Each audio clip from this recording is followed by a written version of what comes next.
privesc, simt că știi tot. Mă simt despăcată că mi-ai aflat slăbiciunile și rănile. Mă doare inima, nu știu cum, că n-am să spun și nu o să spun. Te iubesc, niciodată te iubesc. Mă doare inima într-un fel, că n-am să cer și nu o să cer.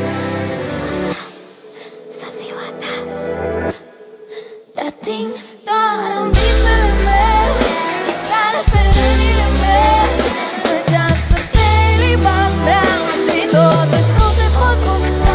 Te ating doar în visele mele, sare pe rănile mele. Dacă tu ești fructul interzis, de ce nu suntem în paradis? Iubirea noastră-i mută, iubirea noastră-i mută, iubirea noastră nu se discută, nu. Pentru că tu ești secret față de ea, față de el, față de noi.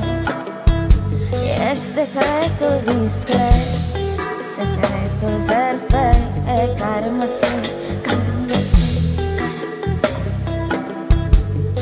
Mă doare inima, nu știu cum, că n-am să spun și nu o să spun. Te iubesc, niciodată te iubesc. Mă doare inima într-un fel, că n-am să cer și nu o să încerc.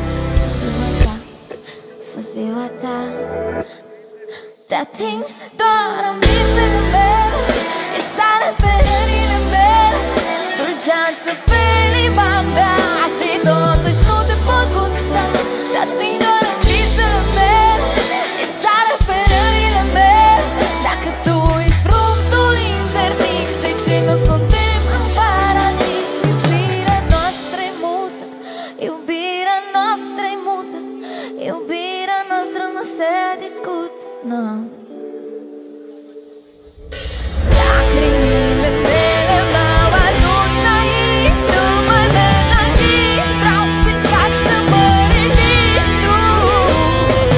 Dacă vei veni, eu tot aici voi fi, tot aici voi fi. Te ating doar în visele mele, ești sare pe rănile mele, dulceață pe limba mea și totuși nu te pot gusta.